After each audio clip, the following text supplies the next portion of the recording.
Everybody. So through this section we'll start our next poem, that is The Duck and the Kangaroo by Edward Lear. Although it's a very humorous kind of a poem, but through this poem the poet Edward Lear wants to tell us that we can get any difficult work done by others for us if we have the virtues of sweetness, politeness, and obedience. So there are five stanzas for you people in ninth class. I'll quickly start with the explanation with the first. It's a very easy poem. The poet in the very first stanza says, "Said the duck to the kangaroo, good gracious, how you hop over the fields and over the water too, as if you never would stop. My life is a bore in this nasty pond, and I long to go out in the world beyond. I wish I could hop like you," said the duck to the kangaroo. Actually, in the first stanza, the duck tells the kangaroo, first of all, it is appreciating the kangaroo for its hopping, that it used to hop, it used to jump, and that's very great. It says that, oh my god, how you hop, you have the quality of hopping, jumping, and that you used to hop over the fields and over the water, means you can hop everywhere, you can jump everywhere, you can cross everything, water, rivers, water sources, or the big fields, you can cross them by jumping easily, and you are kind of unstoppable, as if you never would stop. You are unstoppable, nobody can stop you. Further, it tells that my life is a bore in this nasty pond. Nasty pond, a small pond. She's saying, duck is saying that I am living in a small pond, nasty pond, and my life is so bore here. And I long means desire. I desire to go out in the world beyond. That I want to see the world outside this pond also. I wish to go out. And I wish if only I could hop like you, if only I could jump like you, said the duck to the kangaroo.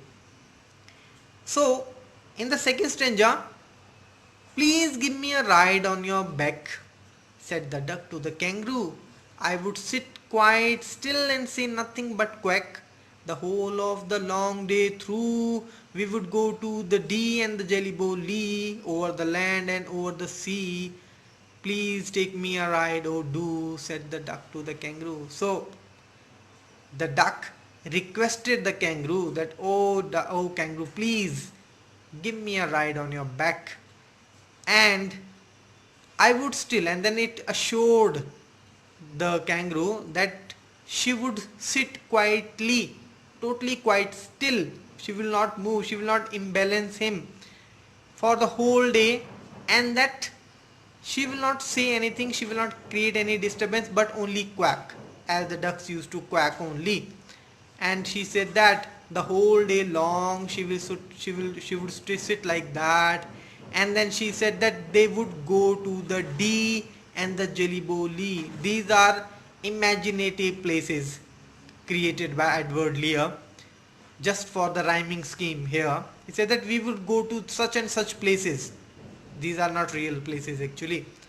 And over the land and over the sea, that we will, by jumping, we will talking about, we would go to places. Please take me a ride, oh do, said the duck to the kangaroo. And the duck requested the kangaroo, please give me a ride on your back. Third stanza, said the kangaroo to the duck, "This requires some little reflection. Perhaps on the whole it might bring me luck. And there seems but one objection, which is, if you will let me speak to so bold, your feet are unpleasantly wet and cold, and would probably give me the rheumatiz," said the kangaroo. Now, in the reply to the request made by the duck, the kangaroo said, she said that, okay, whatever you have asked, you wanted right on my back. But this needs a little reflection, means I have to think about this. She said that I want to think about this for a little while. And then the kangaroo told that on the whole, all in all, maybe it's a good thing also, that I also would enjoy with you. We would both enjoy. Maybe it will be a good thing. It would bring me luck. Means it would also bring me good time. But there seems no objection, but only one objection is there, and I am ready to tell you that objection if you allow me to speak boldly, if you don't feel offended. And the kangaroo told that actually you are always in the pond, and your feet used to be always in water, so they are unpleasantly wet and cold always, and I'm afraid that your feet would give me cold, and it would give me rheumatiz. Rheumatiz actually it's a disease which is caused by the cold. Here rheu and matiz are separated. Actually it is rheumatiz. It's a disease and which is caused by the continual coldness. So he said that I have only one objection of that I can get infected with the disease rheumatiz. Said the duck in the fourth paragraph. Said the duck, as I sat on the rocks, I have thought over that completely, and I bought 4 pairs of worsted socks which fit my web feet neatly, and to keep out the cold I have bought a clock, and every day a cigar I'll smoke, all to follow my own dear true love of a kangaroo. After the objection put forward by the kangaroo, the duck sat on the rock and thought over the problem, finding the solution of the problem. That what should she do? That the problem raised by the kangaroo, that was definitely her feet was wet and cold. So now what solution she found?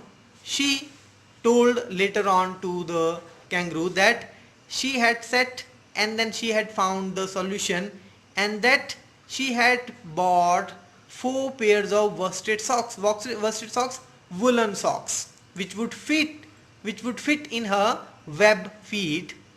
And other than that, she promised that she would smoke a cigar also to keep herself warm, and that she had bought a clock, a long, you can say, just covering her body, and that just all this she has done just to follow the love of her dear one. Who's that?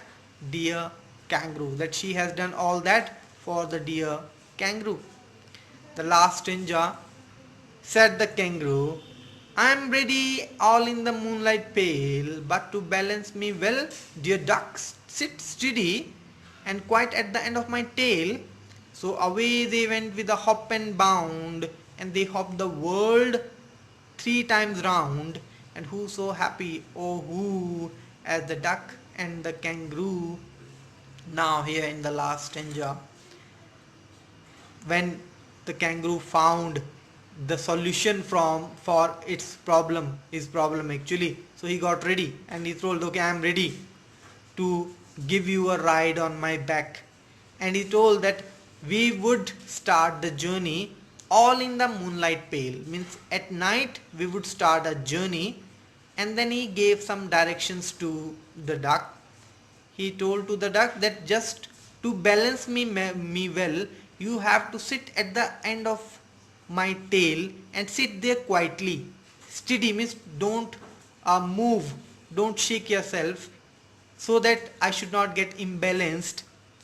So after that they went with hop and bound, and after that hopping, jumping and bounding, they started their journey, and they jumped the whole world 3 times. They took the journey around the world 3 times, and it was difficult to say, oh, so happy, oh, who. It was difficult to tell that who was more happier, the duck or the kangaroo. Both were enjoying the ride, both were enjoying the journey around the world, as the duck and the kangaroo were taking the ride, and it was difficult to tell that who was enjoying more, the duck or the kangaroo. So that was all about the poem The Duck and the Kangaroo. So apart from that, if we talk about the rhyme scheme of the poem, I'm talking about the only first stanza, how to see the rhyme scheme. And we have to see the last word of every line. So you'll see the first line, set the duck to the kangaroo. The last word is kangaroo, and it is just going with the last word of third line, to. Kangaroo, to. And the last word of second line is hop, which is going with stop. So AB, AB. And fourth lines, sorry, fifth line's last word is pond, which is going with the last word of the sixth line again, pond and beyond. So that will consider CC, AB, AB, CC. And then we have I wish I could hop like you and kangaroo. These both are AA. Kangaroo A for the first.